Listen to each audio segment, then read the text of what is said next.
نحن نقص عليك أحسن القصص بما أوحينا إليك هذا القرآن وإن كنت من قبله لمن الغافلين. Assalamu alaikum, bienvenue sur ce 13e épisode sur la biographie de notre noble prophète alayhi salatu wassalam. Lorsque le prophète alayhi salatu wassalam est arrivé à Médine, les Juifs de Médine avaient conclu un pacte de non-agression avec lui. Il ne devait ni combattre les musulmans, ni être combattu par eux. Et malgré tout, les Juifs avaient planifié de trahir et de tuer le prophète alayhi salatu wassalam. Avant la bataille de Badr, un parmi les chefs des Juifs, du nom de Abu Rafi', avait envoyé des lettres aux hypocrites de Médine pour les inciter à combattre Mohammed alayhi salatu wassalam, en leur disant « Vous avez donné refuge à notre ennemi et vous êtes les plus nombreux à Médine. Par Allah, si vous ne le tuez pas ou ne l'expulsez pas, nous viendrons avec toutes nos forces et nous exterminerons vos guerriers et nous nous emparerons de vos femmes. » Ce complot atteint les oreilles du prophète alayhi salatu wassalam, qui s'adressa alors aux hypocrites en leur disant « J'ai été informé des menaces d'Abu Rafi' et vos propres machinations contre vous-même sont encore plus graves que ce qu'il souhaite accomplir. Voulez-vous vraiment allumer un feu qui brûlera vos propres fils et vos frères ?» En entendant ces paroles du prophète alayhi salatu wassalam, les hypocrites se dispersèrent et abandonnèrent leur plan. En apprenant cela, Abu Rafi' écrivit aux Juifs de Banu Nadir à Médine en les incitant à attaquer Mohammed alayhi salatu wassalam en leur disant « Vous êtes des guerriers avec des forteresses. Si vous ne combattez pas Mohammed, nous prendrons des mesures. » Ils se sont donc résolus à trahir et à tuer le prophète alayhi salatu wassalam. Ils envoyèrent alors un message au prophète alayhi salatu wassalam, lui proposant une rencontre avec 30 de ses compagnons, tandis qu'ils amèneraient 30 de leurs savants pour discuter et négocier. Cependant, ce plan échoua car l'un des Juifs prévient ses compatriotes en disant « Comment pouvez-vous l'atteindre alors qu'il est entouré de 30 de ses compagnons, chacun prêt à mourir avant de le laisser se faire tuer ?» Ils comprirent donc qu'il leur serait impossible de l'assassiner ainsi. Voyant que leur plan initial avait échoué, ils envoyèrent un autre message au prophète alayhi salatu wassalam, lui demandant de venir avec seulement 3 de ses compagnons, promettant d'envoyer également 3 de leurs savants pour discuter. Mais ils avaient préparé des poignards prêts à trahir une nouvelle fois. Allah révéla leur plan au prophète alayhi salatu wassalam, et également une femme juive loyale appartenant à la tribu des Banu Nadir envoya un message à son frère qui était un musulman, l'informant du complot contre le prophète alayhi salatu wassalam. Cette hostilité et cette audace se sont intensifiées après la bataille de Uhud, car les Juifs pensaient que les musulmans étaient devenus faibles, surtout après leur défaite lors de cette bataille. Ils ont donc commencé à se montrer plus audacieux, allant jusqu'à afficher ouvertement leur inimité envers les musulmans.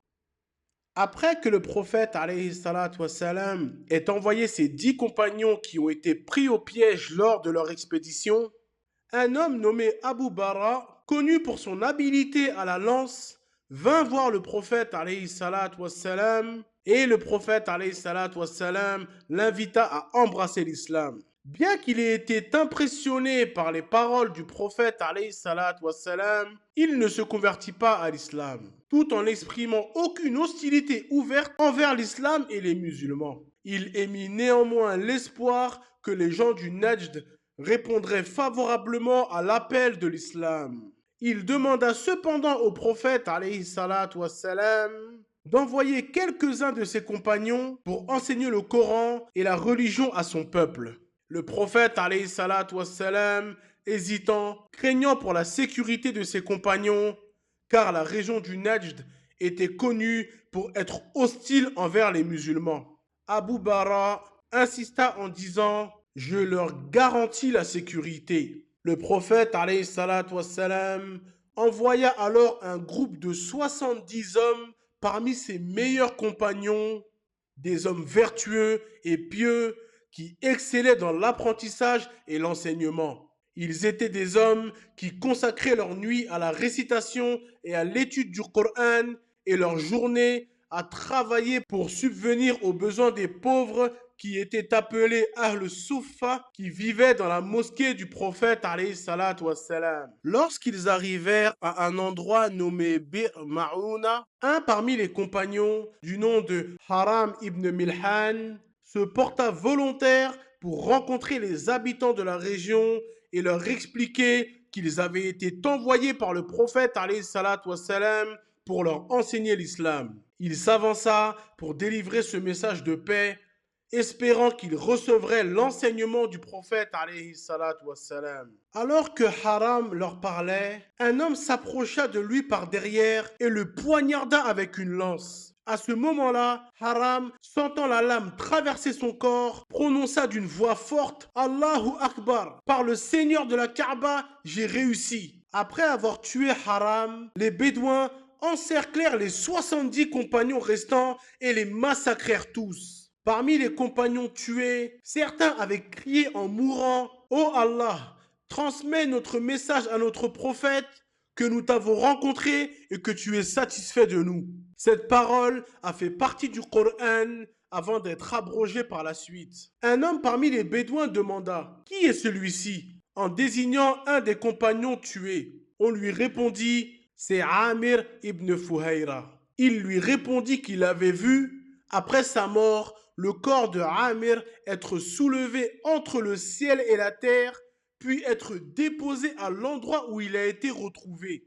Les Bédouins, connus pour leur hostilité et leur trahison, avaient orchestré un complot sous la direction de leur chef, Amir ibn Tufayl, qui était le neveu d'Abu Bara. De cette manigance, seulement 2 hommes parmi les compagnons ont réussi à survivre. L'un de ces 2 survivants, laissé pour mort parmi les cadavres, réussit à se cacher en grimpant sur une colline. Et un autre fut capturé par les soldats de Amir ibn Tufayl. En apprenant qu'il appartenait à la tribu de Mudar, le libéra en signe de gratitude pour avoir affranchi une esclave de la même tribu que sa mère. Après que ce compagnon fut libéré, il prit la route de Médine pour informer le prophète alayhi salatu wassalam de ce qui s'était passé. Sur le chemin de Médine, il rencontra 2 hommes d'une tribu appartenant à l'ennemi et il les tua. Ces hommes avaient reçu la sécurité de la part du prophète alayhi salatu wassalam et leur meurtre fut un accident tragique. À son retour à Médine, ce compagnon informa le prophète alayhi salatu wassalam de ce qui s'était passé, y compris le meurtre des 2 hommes protégés. Le prophète alayhi salatu wassalam exprima une profonde tristesse.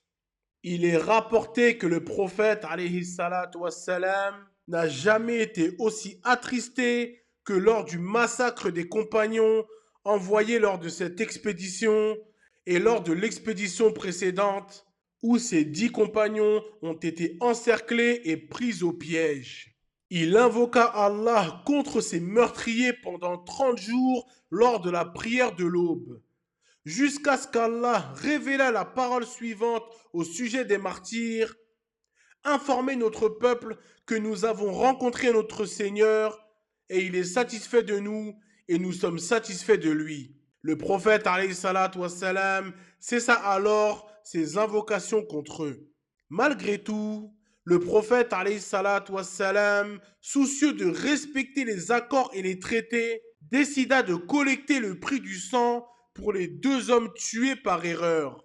Comme il s'agissait d'une somme importante, le prophète alayhi salatu wassalam a décidé de se rendre auprès des Juifs de Banu Nadir pour leur demander de contribuer à la compensation du prix du sang des 2 hommes, conformément aux accords établis entre les musulmans et les Juifs de Médine.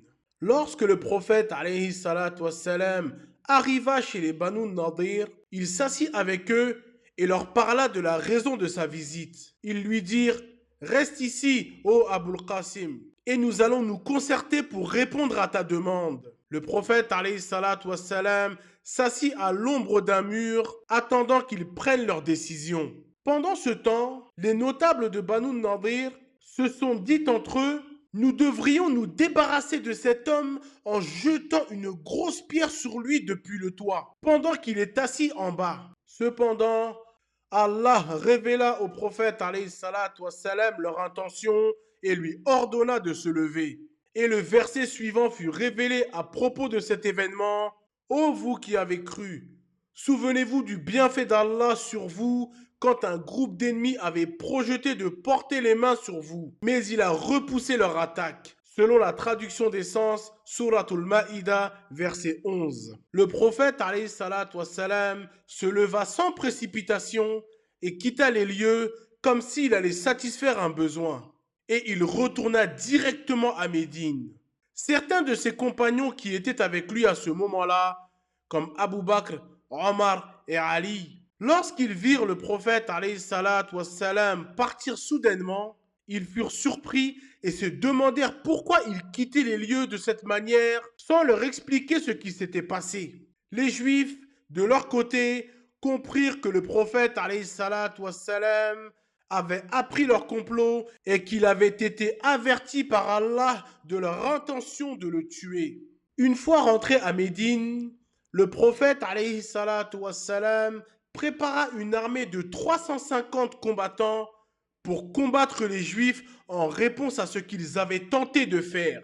Le lendemain, il revint avec son armée pour les assiéger. Il leur dit: vous ne serez en sécurité auprès de moi que si vous concluez un nouveau pacte. Mais ils refusèrent catégoriquement. Et c'est ainsi que le combat débuta ce jour-là entre le prophète alayhi salatu wassalam et ses compagnons et la tribu des Banu Nadir. Ce siège avait pour objectif d'expulser les Banu Nadir de Médine. C'était la réponse à leur trahison. Cependant, les hypocrites, dirigés par Abdullah ibn Ubay ibn Saloul, envoyèrent des messages aux Banu Nadir, les incitant à résister et à ne pas se soumettre au prophète alayhi salatu wassalam. Abdullah ibn Ubay ibn Saloul avait dit aux Juifs de ne pas quitter leur maison, les assurant qu'il viendrait les soutenir avec 2000 de ses hommes ainsi que des alliés arabes, et leur affirmèrent que leur forteresse était solide, qu'elle leur permettrait de tenir et qu'il leur enverrait des renforts. Allah a répondu dans le Coran en disant: n'as-tu pas vu ceux qui étaient hypocrites? Ils disaient à leurs frères infidèles parmi les gens du livre: si vous êtes expulsés, nous sortirons certainement avec vous, et nous n'obéirons jamais à personne contre vous. Et si vous êtes attaqués, nous vous secourrons sans aucun doute. Allah atteste avec certitude qu'ils sont des menteurs. S'ils sont chassés, ils ne partiront pas avec eux. Et s'ils sont attaqués, ils ne les secourront pas. Et même s'ils allaient à leur secours, ils tourneraient sûrement le dos, puis ils ne seront point secourus. Selon la traduction des sens, sourate l'Exode, versets 11 et 12. Cette sourate, qui est la sourate 59, est également appelée la sourate des Banu Nadir. En entendant les paroles de Abdullah ibn Ubay ibn Saloul, les Banu Nadir, initialement prêts à se soumettre, changèrent d'avis et décidèrent de résister, rompant ainsi tous les pactes qu'ils avaient conclus avec le prophète alayhi salatu wassalam. Les Juifs commencèrent alors à tirer des flèches sur les musulmans, forçant ces derniers à se retirer hors de portée. Ce siège dura entre 6 et 15 jours. Comme le prophète alayhi salatu wassalam craignait que les Banu Qurayza, une autre tribu juive de Médine, ne trahissent également leur pacte, il envoya une partie de son armée pour les surveiller. Pendant ce siège, le prophète alayhi salatu wassalam ordonna de couper et brûler certains palmiers appartenant aux Banu Nadir. Ces derniers s'exclamèrent: ô Mohammed, n'étais-tu pas celui qui interdisait la corruption? Pourquoi alors détruis-tu les palmiers? Le prophète alayhi salatu wassalam répondit que cela faisait partie de leurs biens et qu'il s'agissait d'une mesure pour les priver de leurs ressources économiques, les forçant ainsi à se rendre. Allah justifia cet acte dans le Coran en disant « Ce que vous avez coupé comme palmier ou que vous avez laissé debout sur leurs racines, c'est par la permission d'Allah, afin qu'il couvre d'ignominie les pervers. » Sourate l'Exode, verset 5.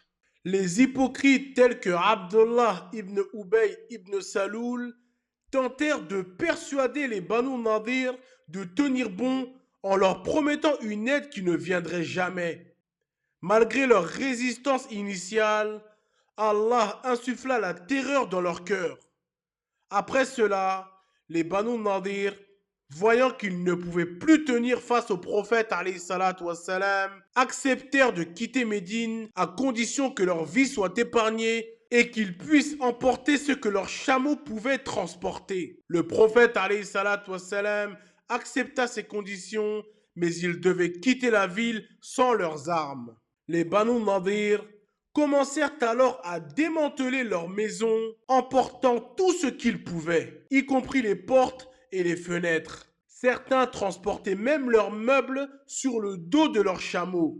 Les Banu Nadir quittèrent Médine en fanfare, avec leurs tambours et leurs instruments de musique, célébrant leur départ. Comme Allah l'a mentionné dans le Coran, c'est lui qui a expulsé de leur demeure ceux des gens du livre qui avaient mécru lors du premier exil. Vous ne pensiez pas qu'ils sortiraient, et ils pensaient que leur forteresse les protégerait d'Allah. Mais Allah est venu à eux par où ils ne s'attendaient pas, et il a jeté l'effroi dans leur cœur. Ils détruisaient leurs maisons de leurs propres mains, ainsi que celles des croyants. Prenez-en donc exemple, ô vous qui êtes doués de clairvoyance. Selon la traduction des sens, sourate l'Exode, verset 2.